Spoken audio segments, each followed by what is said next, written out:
Howdy,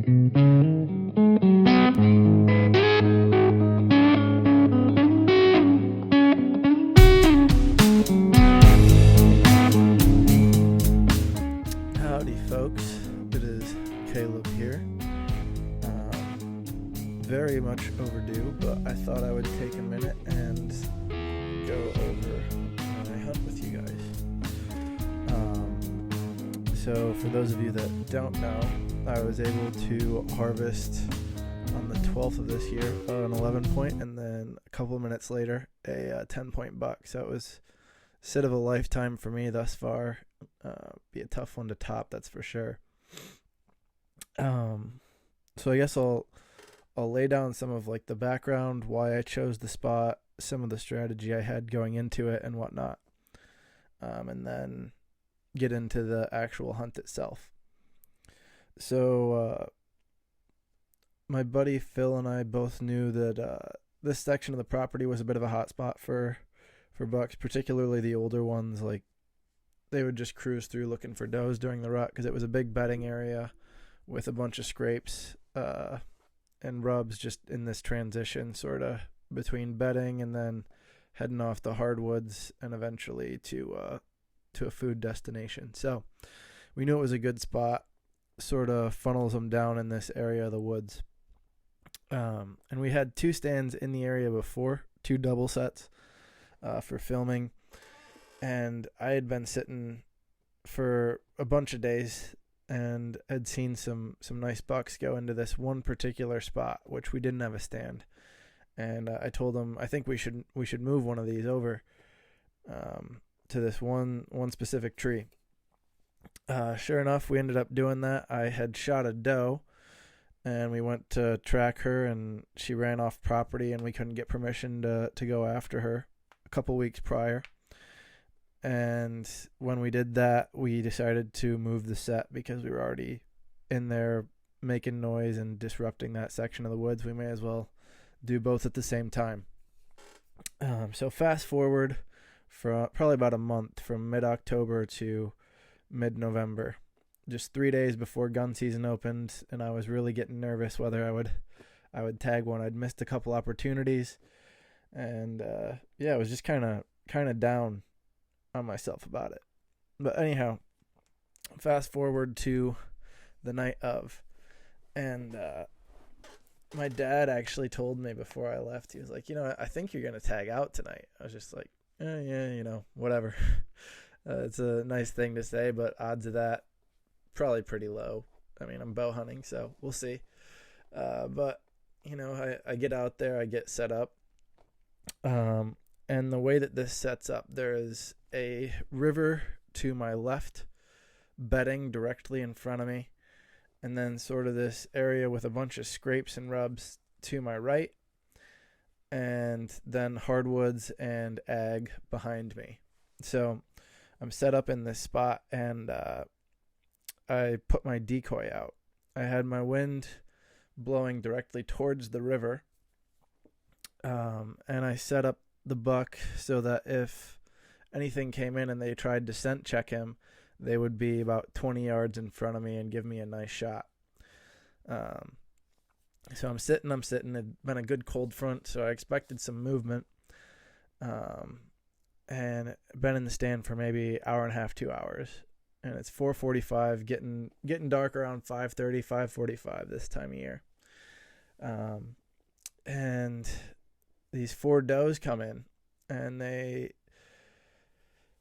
seemed pretty calm and stuff, and they came in, were going to give me a shot. I drew back on one, and then for no reason they kind of spooked, and I was confused because I'd been drawn for a hot minute and hadn't really moved, so I wasn't sure, especially because my wind was blowing the right way away from them and stuff. I let down on my bow after they ran, look over my shoulder, and there's 2 people actually trespassing on the property. They'd come down the river on a canoe and were having beers and just walking through the woods, as it's a pretty picturesque spot. But they ended up coming towards me, and once they got close enough, I was just like, hey guys, this is private property. You need to leave." They apologized and stuff, but I'm pissed off. My hunt was pretty well torched at that point, or so I thought. And then I called Phil and told him, and we were talking about what we were going to do about that and that kind of stuff, and texted a couple guys complaining, as you do. And I took a video, again, that seems to be my trend this year when I kill things, complaining about the trespassers. I was just about to upload it to the page story when I hear a rustling, and I look up, and 40 yards and closing comes this 11 point.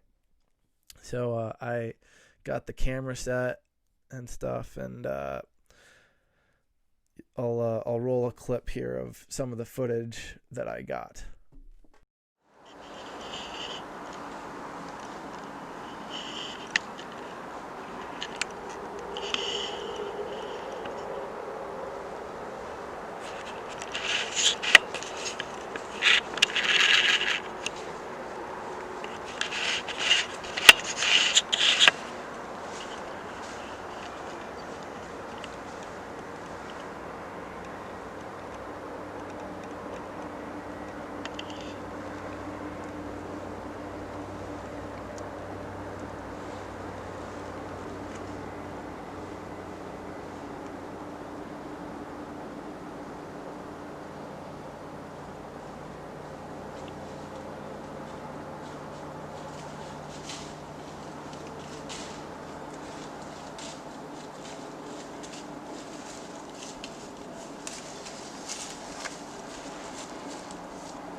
I just smoked a giant.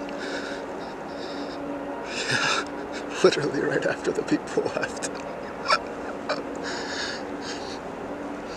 So he came in, I have Alfred out, faced up to him, and then he spooked right as he was about to charge him, ran literally under the stand broadside, and I think the arrow was sticking out of him when he ran out, but I think I got lungs.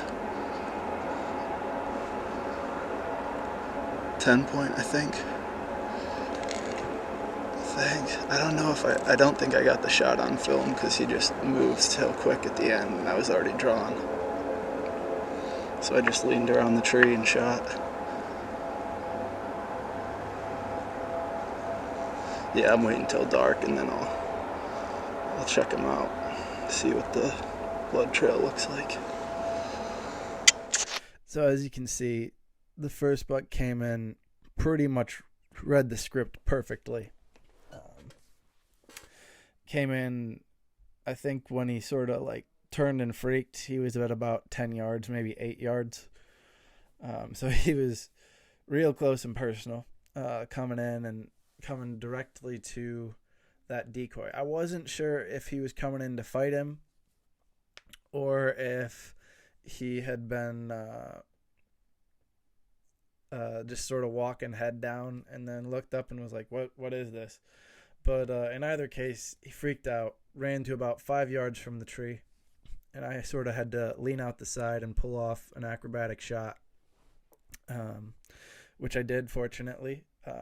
I stuck it right behind his shoulder blade and into his lungs, and I saw him take off, and I knew it was a good hit, but you still have that twinge of doubt because I didn't actually see him fall. But I heard a crash. He ended up making it about 100, 150 yards, so not too far at all.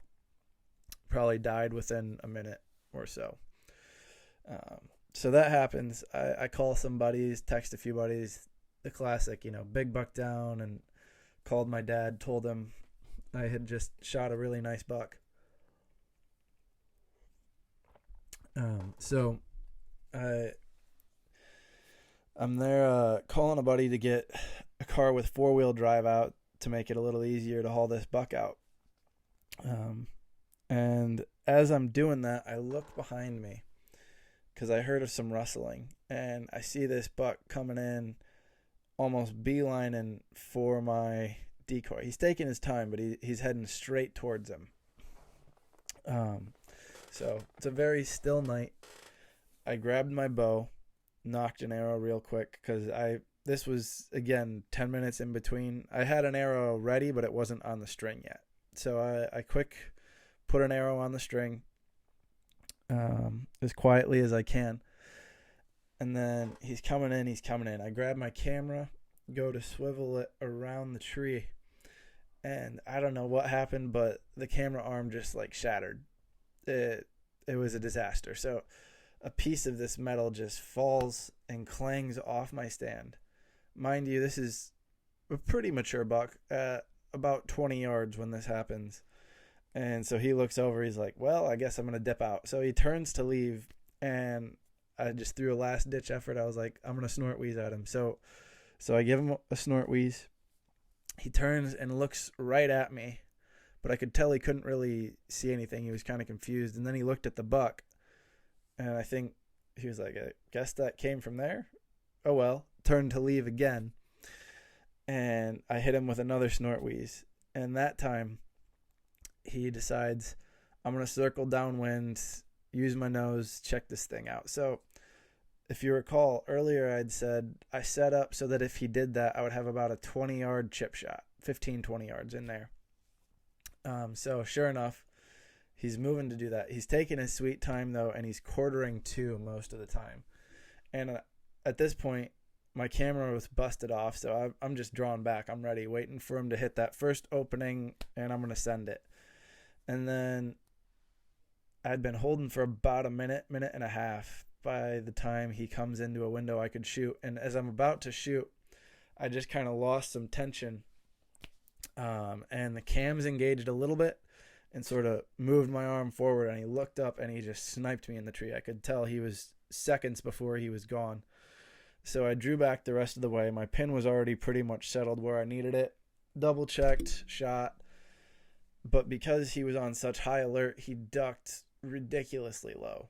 Like even if I would have been holding at the bottom of the heart, I might have had about the same result. I was holding top of the heart when I shot, and I ended up spining him, unfortunately. So I had to get down, and I put an arrow in his heart at about 5 yards. So yeah, for those of you that have never spined a deer and had to finish it off, it's a pretty harrowing experience. Just seeing an animal that I don't know, is so gorgeous in that environment, and one that had you nervous and shaking in the tree just moments before, almost reduced to just trying to crawl away from you. It was pretty tough for me to stomach, I'll be honest, but I got down, put an arrow in his heart, and he died in seconds. And I think it's a good lesson to learn, and something to I don't know, appreciate going forward, that you want to be good enough so that doesn't ever happen again. But in either case, I'm thrilled. I shot 2 bucks, that either of which would have been a personal best this year, and I shot them in a span of 15 minutes. I mean, come on, like, that doesn't get much better than that. So yeah, I'm tagged out for the year. I'm getting them both mounted, so I'll definitely have some photos and probably do a video when I get those back and talk about it a little bit more in depth. But yeah, that'll be quite some time down the line, as my taxidermist is pretty backed up at the moment. So we'll see. But yeah, for those of you still getting after it, I got 1 doe tag left, so I'm going to be out a little bit trying to do that. I'll probably donate the meat this year. And then yeah, for those of you still going after it, good luck, shoot straight, and happy hunting.